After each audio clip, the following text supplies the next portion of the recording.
You're listening to the Weekend Sport Podcast with Jason Pine from News Talk ZB.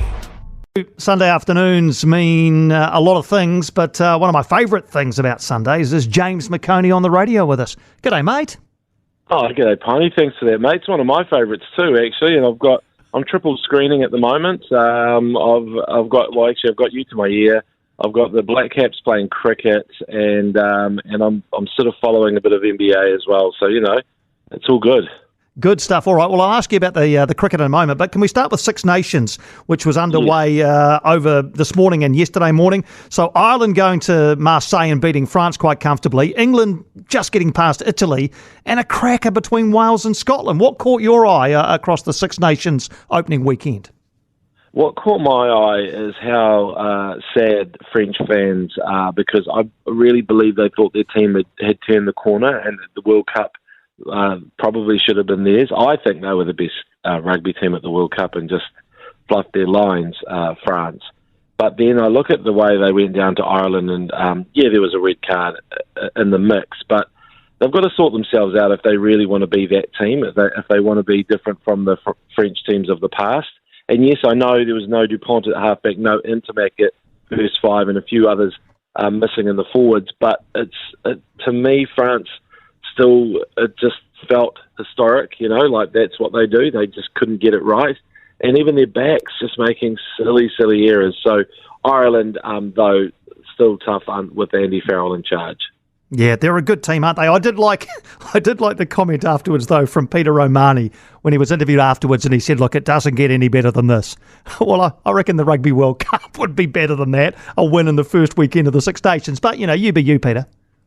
Yeah, exactly. That's the thing. And I actually think there's a few things I noticed after watching that Six Nations documentary on Netflix. Finn Russell, kind of a boring guy, but what a talented player he is as well, watching him pretty much orchestrate that victory over Wales for Scotland. Finn Russell is the first five for the Scots, and it just shows the benefit of having the conductor doing his thing at that level. But also shout out to Italy. Gonzalo Quesada is the new coach, the Argentinian, first five from back in the day. Some people might remember him.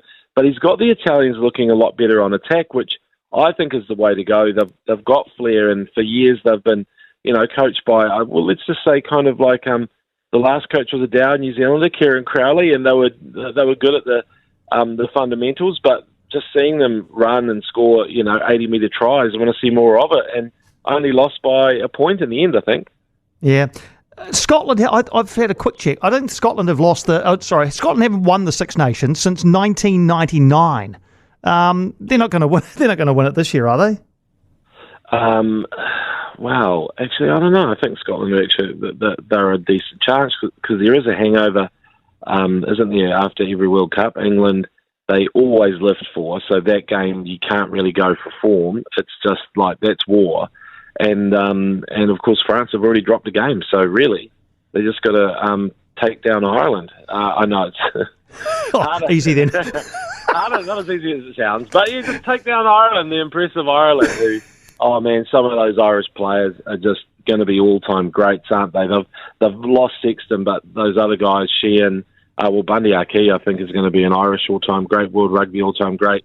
Doris, there's a lot of those players who are just at the top of their game. Well, that Ireland-Scotland game's the last game of the. They play one another in Dublin in the last weekend of Six Nations. So, wouldn't it be great if we get there and Scotland have the chance to go to Dublin and win it? Anyway, we're getting a little bit ahead of ourselves. Let's get to the Test cricket. Your assessment of the first session of Test cricket for the home summer? Well, really good actually. I thought South Africa came out with that firing with the early wicket, and I think it was the first Test wicket from his first ball, wasn't it? For who was that bowler? Who was that? Yeah, no, it was for Tashepo Moreki. Yes, a wicket with his first ball in Test cricket. Yeah, yes. Yeah. I know, and so I was I was pleased for him, but then steady the ship, as we call him over at the ACC. Kane Williamson's on 30 off 76 balls, very watchful 30. Ravindra 16 off 34, but.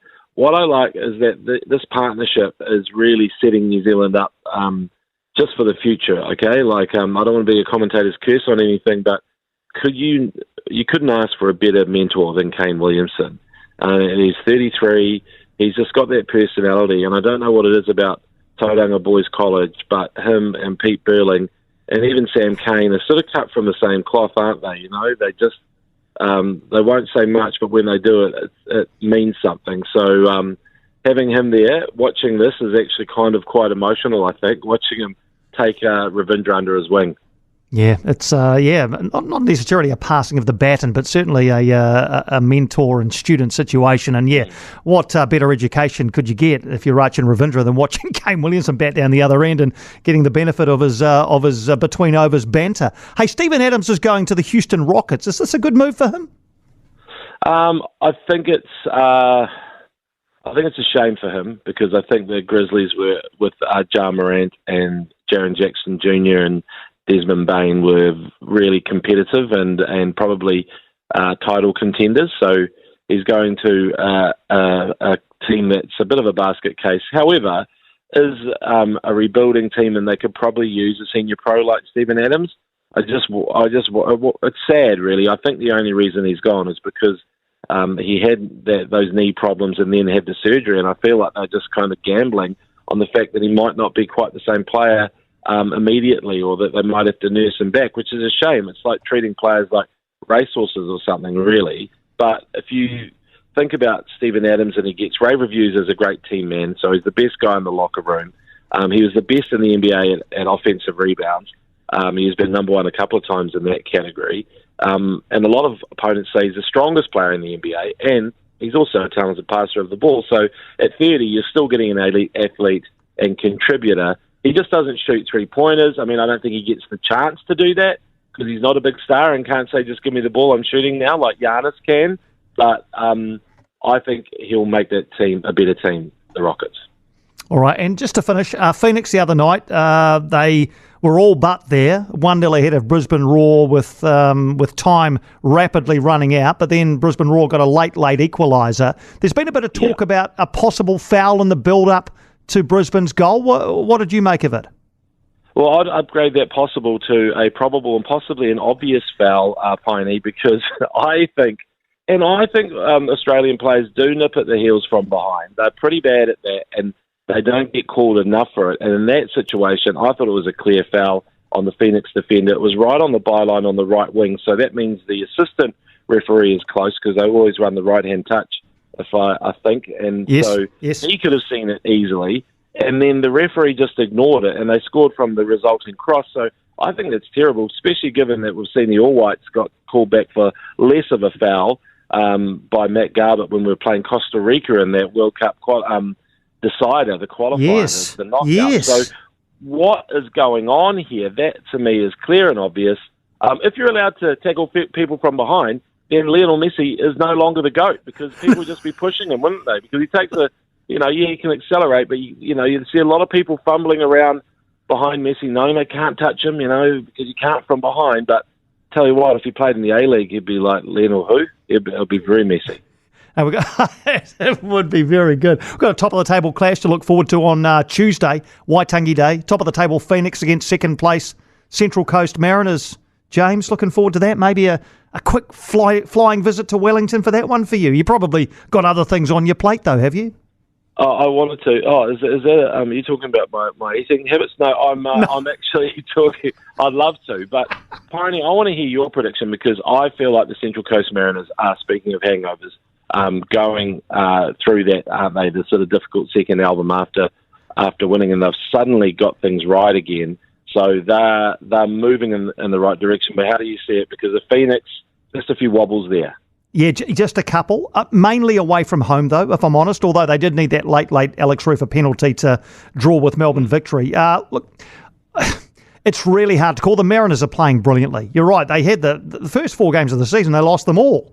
This is the defending champions. And all of a sudden now they've gone 11 games unbeaten, and they're sniffing around top spots. So, look, I just hope... I think the Phoenix play a lot freer at home than they tend to away. The Mariners are a team that will let you play, I think, as a spectacle, and kids go free on Tuesday as well. It could be a cracker. So I'm looking forward to it, Jim.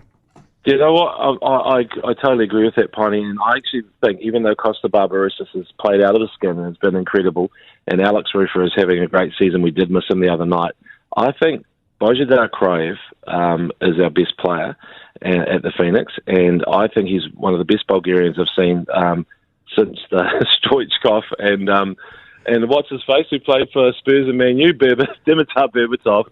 I think we've got a Dimitar light, and it's. I'm so glad he's at the Phoenix. Yeah, watch Crave. He's great to watch.